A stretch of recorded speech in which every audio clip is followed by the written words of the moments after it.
Hao, ye, ketemu lagi sama aku. Seperti janjiku, kita akan nonton part 2-nya. Udah gak sabaran kan? Yuk, langsung aja, cekidot!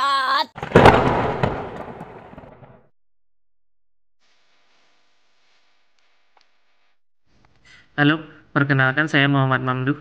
Saat ini saya bekerja sebagai wakil redaktur pelaksana di salah satu media swasta nasional. Hao, selamat sore semuanya. Karena kebetulan sudah sore, saya rekam ini di sini. Saya perkenalan diri dulu. Secara singkat, nama saya Sarah Hazimah, panggilannya Sarah. Saya lulusan sastra Cina UI, ini tahun 2011, tahun lulusnya angkatan 2007. Pekerjaan saya karyawan swasta dan sudah sekitar 10 tahun dari sejak saya lulus sampai sekarang di berbagai perusahaan. Gak sebanyak itu sih, baru di mungkin 3-4 perusahaan, 2 atau 3 sampai 4 selama 10 tahun terakhir ini. Halo, perkenalkan nama saya Ayuria Surfiani. Saat ini saya bekerja sebagai aparatur sipil negara, Direktorat Jenderal Bea dan Cukai, Kementerian Keuangan. Saya kuliah itu memilih sastra Cina karena waktu itu melihat potensi ke depannya dalam membangun karir atau membangun bisnis nanti. Kalau saya case-nya agak unik karena kalau yang lain mungkin biasanya kan yang penting masuk UI atau dengan pertimbangan nanti ke depannya supaya karirnya gampang dan semacam itu. Kalau saya murni saat itu saya memilih sastra Cina karena saya merasa minat saya di situ dan mungkin juga bakat saya di situ. Jadi saya mulai SMA itu merasa saya punya minat di mempelajari bahasa dan kebudayaan terutama Asia Timur, negara-negara Asia Timur. Waktu itu saya pilih akhirnya kenapa Cina. Waktu itu saya sempat agak mau Cina atau Korea karena saya suka nonton drama Cina, drama Korea. Awalnya dari situ memang. Tapi akhirnya saya pilih Cina karena saya merasa Cina itu akar dari kebudayaan negara lainnya di Asia Timur kayak Korea, Jepang. Jadi saya pikir kalau saya bisa menguasai bahasa Cina, saya mungkin akan lebih mudah mempelajari misalnya bahasa Korea kayak gitu. Makanya akhirnya saya pilih sastra Cina. Kenapa saya memilih sastra Cina? Jadi saat itu saya kelas 3 SMA dan kakak saya lulus kuliah dan sedang mencari pekerjaan. Di koran-koran lowongan pekerjaan yang dia beli, saya baca dan saya menemukan bahwa banyak sekali lowongan pekerjaan yang memiliki persyaratan yaitu kemampuan bahasa Mandarin is a plus. Jadi saya saat itu menyimpulkan bahwa memiliki kemampuan bahasa Mandarin itu punya daya jual yang tinggi di dunia pekerjaan.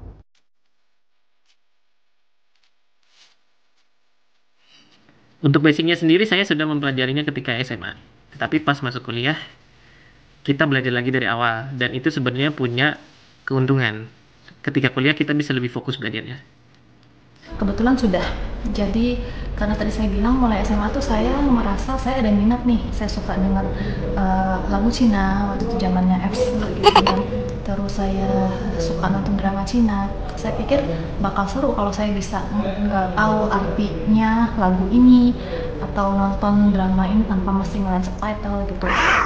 Kalau saya bisa kayaknya seru gitu. Akhirnya cari tempat les dan jadinya saya punya basic saat saya masuk sastra Cina.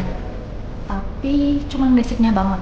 Waktu itu cuman 2 atau 3 bulan, jadi basicnya aja. Dan ketika naik tingkat itu saya nggak lanjut, bukan karena saya hilang minat di tengah jalan, enggak, tapi karena muridnya kurang, jumlah muridnya kurang. Jadi waktu itu memang masih langka, jadi nggak seperti kursus bahasa Inggris yang sudah menjamur. Bahasa Mandarin dulu peminatnya masih sedikit sekali. Saya tidak memiliki basic bahasa Mandarin sama sekali. Gitu. Jadi nanti di kampus akan diajari dari nol. Gitu.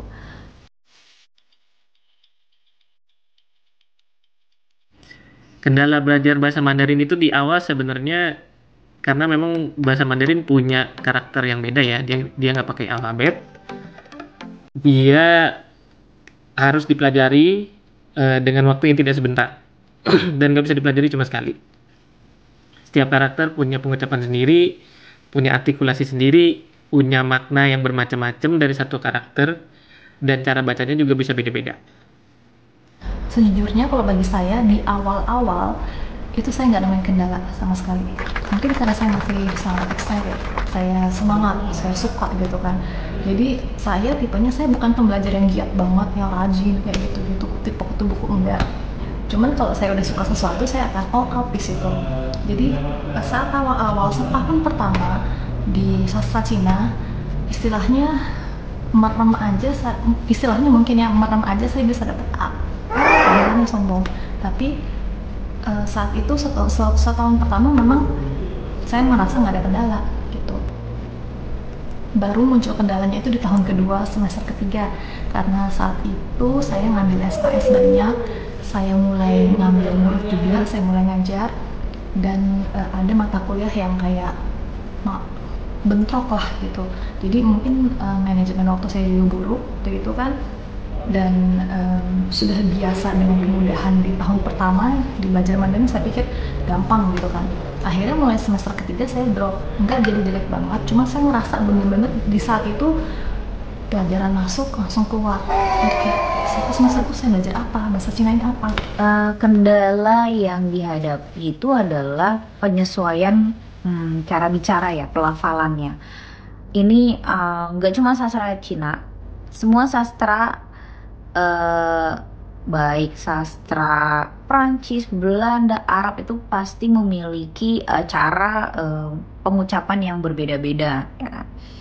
Dan itu pasti membutuhkan usaha dari kita yang lebih untuk beradaptasi dengan pelafalan bahasa tersebut, sehingga kita dapat berbicara semirip mungkin dengan masyarakat aslinya. Itu sih yang saya rasakan ketika masuk di sastra Cina, yaitu bagaimana cara melafalkan bahasa tersebut dengan baik gitu, yang memang agak sedikit berbeda dengan bahasa Indonesia atau bahasa Inggris tuh.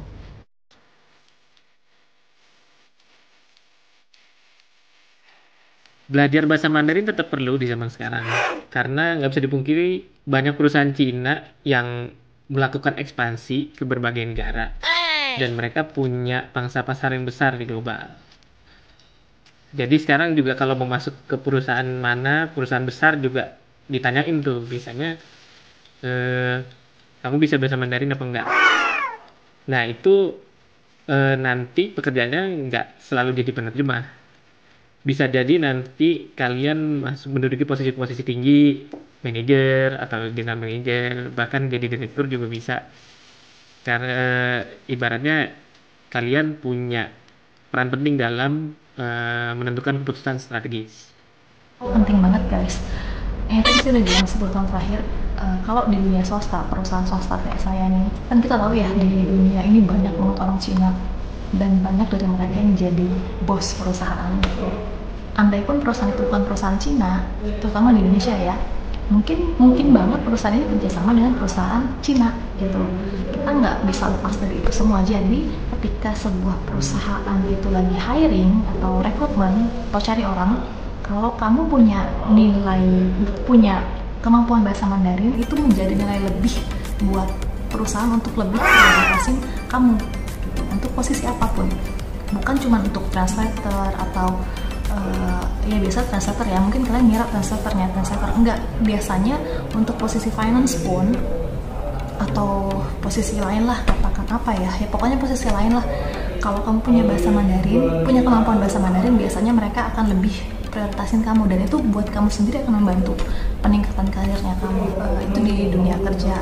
Dari sisi lain, misalnya manfaat secara pribadi, kalau saya sendiri ngerasa yang tadi itu, saya ngerasa ada kepuasan saat bisa nonton drama Cina, nggak sepenuhnya bergantung sama subtitle, atau saat denger lagu Cina saya kira-kira tahu ini tuh ngomongin apa gitu. Itu saya ngerasa ada kepuasan pribadi aja. Nah, seperti yang saya utarakan tadi, bahwa memiliki kemampuan bahasa Mandarin itu punya daya jual yang tinggi di dunia pekerjaan, dan itu saya rasakan ketika kemarin melamar pekerjaan. Cukup banyak perusahaan yang memang membutuhkan karyawan yang punya bahasa Mandarin tuh. Tambah lagi kan kita tahu nih, negara Cina itu kan sekarang sangat kaya, sangat besar, dan perkembangan ekonominya sangat pesat. Banyak banget investor yang datang ke Indonesia maupun di luar negeri gitu ya. Jadi mereka pasti butuh banyak SDM yang kemampuan bahasa Mandarin.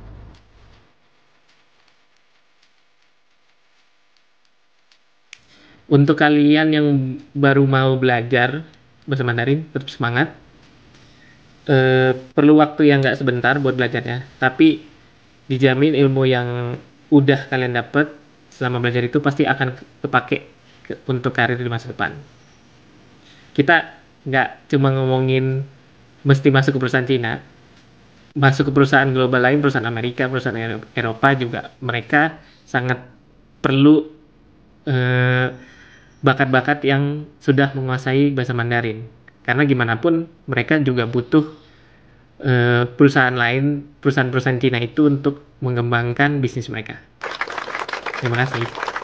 Kurang lebih gini sih, kalian jangan setengah-setengah kalau mau belajar bahasa Mandarin, karena Mandarin itu memang sulit. Saya akui bahasa Mandarin sulit. Jadi kalau kalian belajarnya setengah-setengah itu akan lebih sulit lagi untuk bisa kalian kuasai gitu. Jadi kalian nih mungkin ya, masukan saya, kalian analisis dulu nih, kira-kira kenapa saya mau belajar bahasa Mandarin. Itu penting. Misalnya karena emang niat dari kalian itu biasanya akan mempermudah penyerapan bahasa Mandarin di kalian. Atau minat, kemudian kalau minat kan berarti faktor internal dari diri sendiri ya.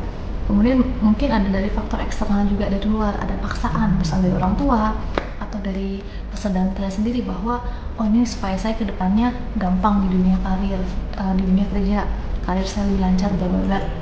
Kalau ada gabungan faktor internal kalian niat dan faktor eksternal bahwa supaya begini supaya begitu, itu juga akan mempermudah kalian, menurut saya seperti itu. Tapi yang ketiga, kalau kalian belajar Mandarin karena murni dari luar, faktor eksternal misalnya paksaan dari orang tua atau sesuatu yang pokoknya saya belajar bahasa Mandarin itu sebenarnya bukan keinginan saya, itu akan sulit gitu.